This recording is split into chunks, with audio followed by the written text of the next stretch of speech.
하나님의 말씀은 요한복음 7장 1절에서 24절의 말씀입니다. 오늘 이 7장은 초막절이 배경입니다. 자, 오늘 크게 우리가 두 가지만 생각해 보죠. 첫 번째, 내 때를 알자. 내 때.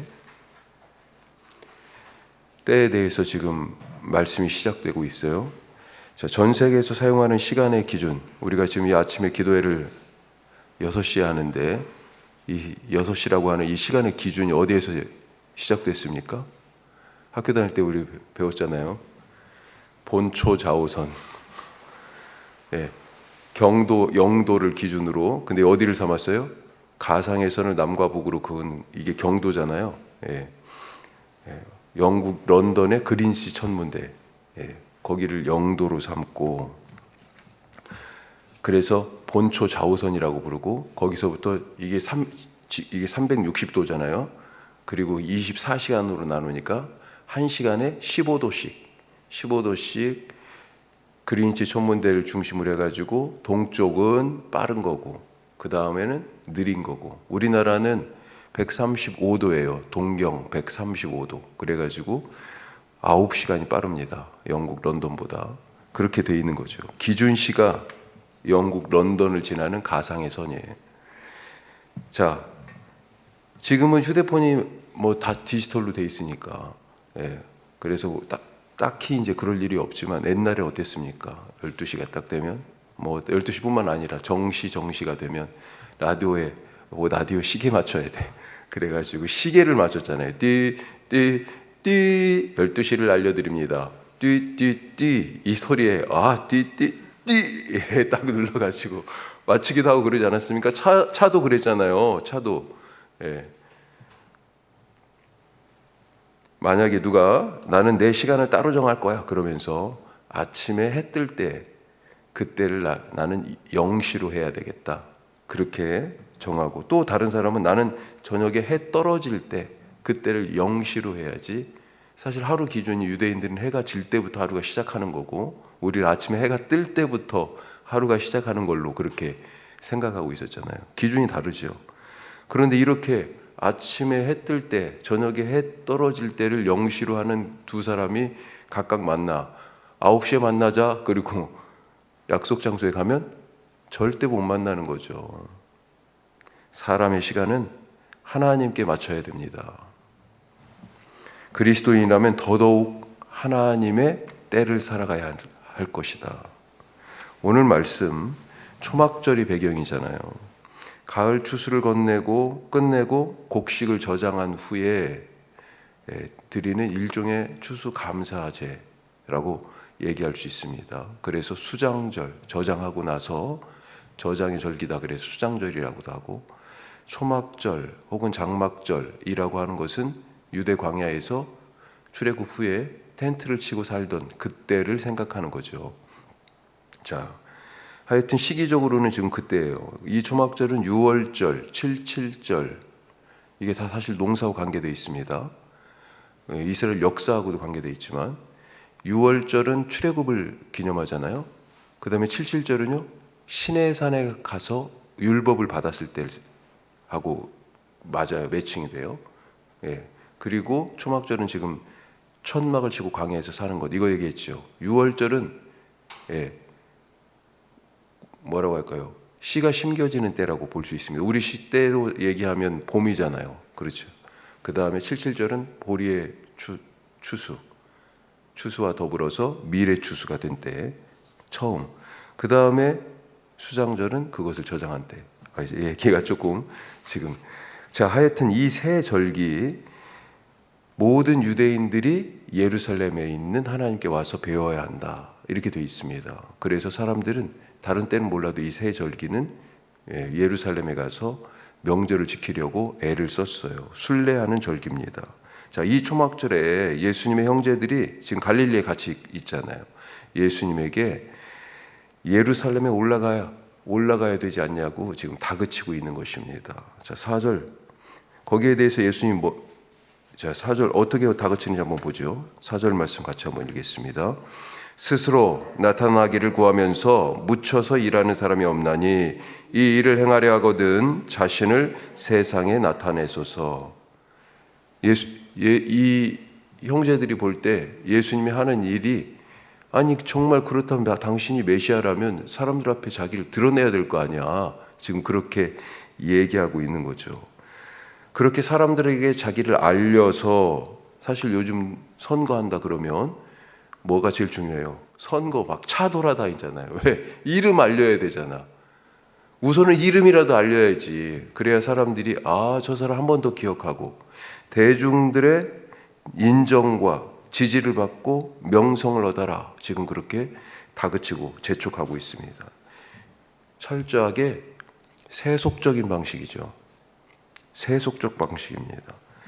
사실 형제들이 이런 말을 한 것은 예수님을 메시아로 믿지 않았기 때문이다. 이렇게 지금 표현하고 있습니다. 믿지 않았기 때문이라고. 비아냥거리는 소리가 아닌가 그렇게 느껴져요.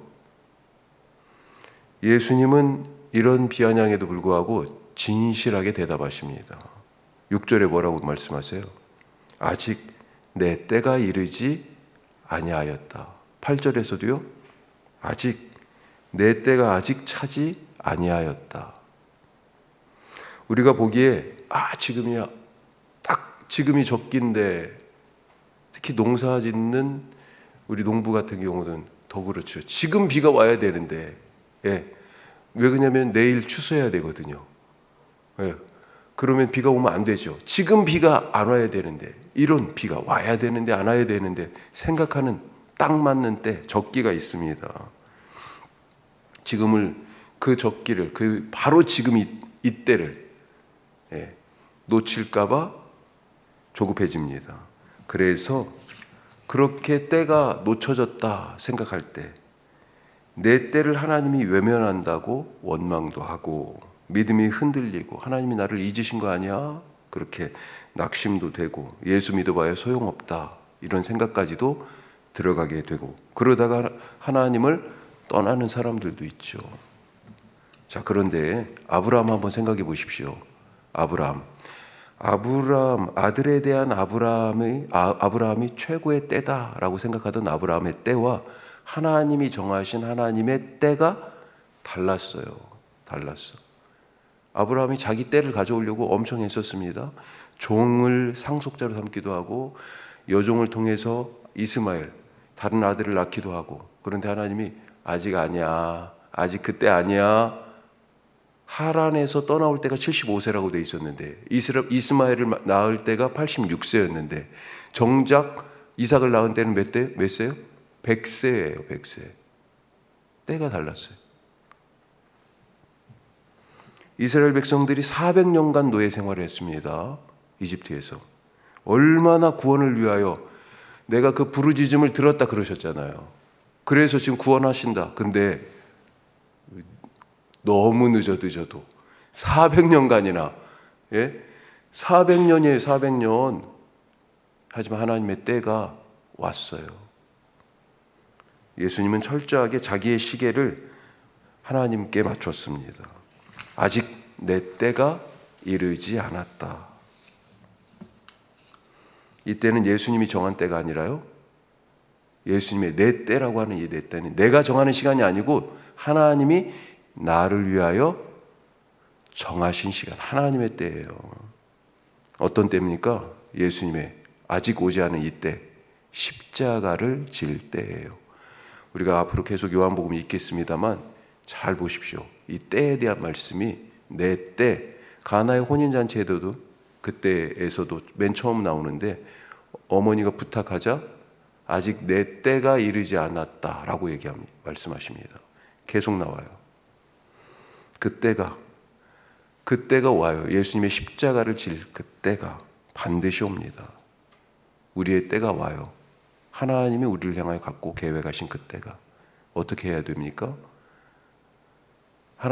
내가 생각하는 때와 하나님이 준비하신 때가 다르다고 조급해하지 마시기 바랍니다.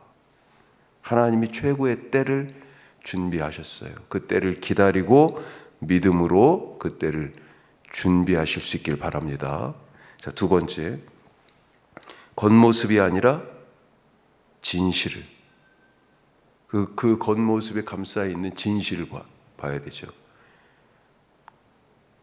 예수님은 명절 중간에 예루살렘에 나타나셨습니다. 성전에서 가르치십니다. 그러자 사람들이 반응해요. 자, 15절 한번 보죠. 같이 읽어요. 유대인들이 놀랍게 여겨 이르되 이 사람은 배우지 아니하였거늘 어떻게 그를 아느냐 하니. 그래서 놀라웠어요.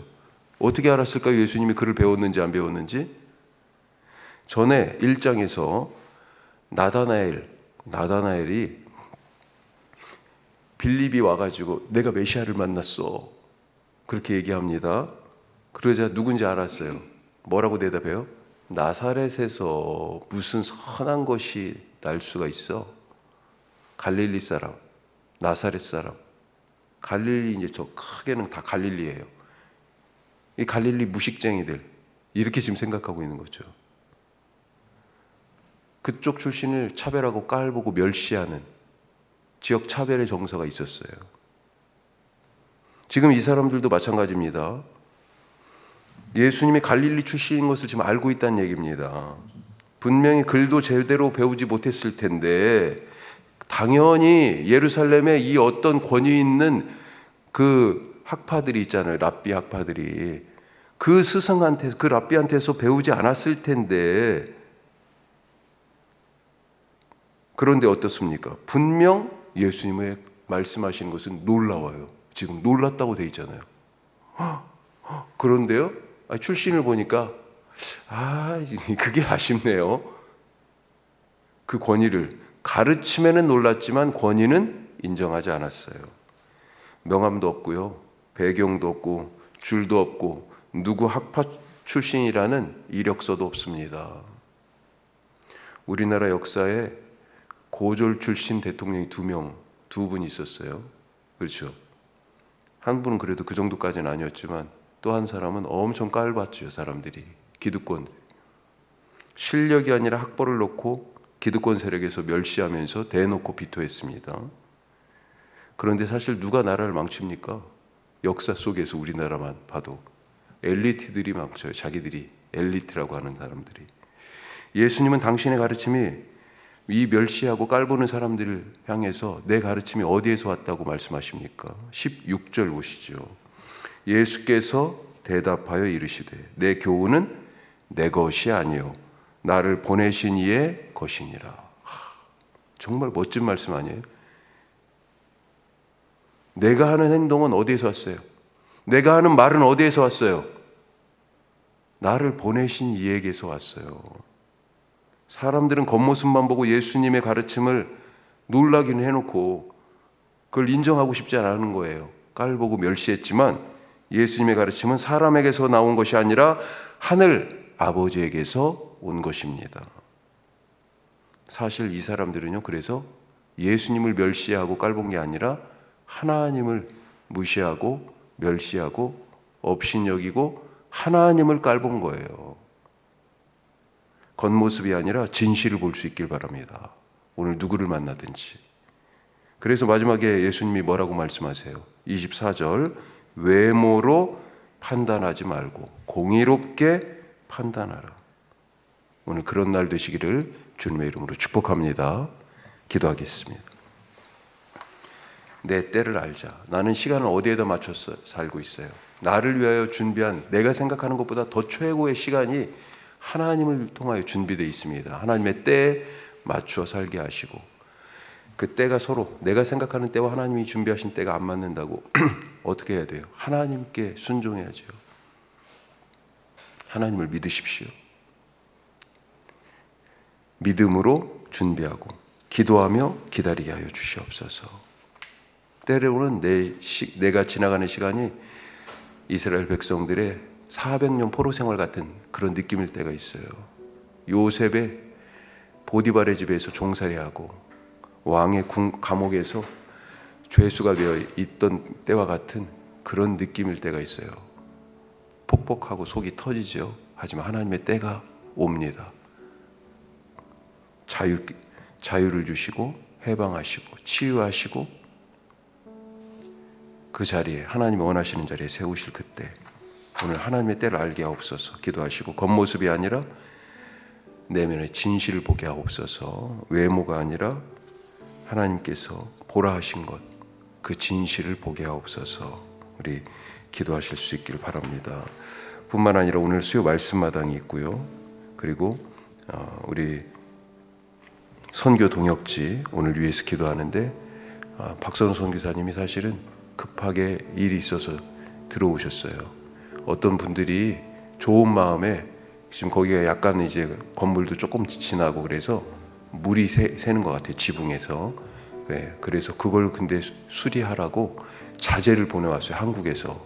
그 비용도 사실 상당했습니다. 그리고 일할 분들도 보내주겠다까지 했는데 뭐 하여튼 여러 가지 사정을 제가 다 말씀드릴 수는 없지만 그 사람들이 가서 일하는 게 틀어졌어요.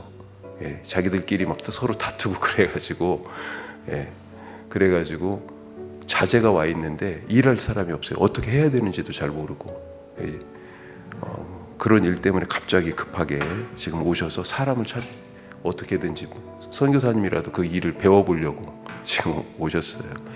하여튼 여러 가지로 순조롭게 꼭 필요한 사람, 기술 가진 분들을 잘 만나고 기술 가진 분들이 있어도 비용이 필요해요. 가서 일하려면 그런 모든 부분들이 잘 해결될 수 있도록 뚫라이 미션 한비 탄사교회 우리 박선호 최은영 선교사님 특별히 기억하고 오늘 기도해 주시기 바랍니다. 기도하겠습니다.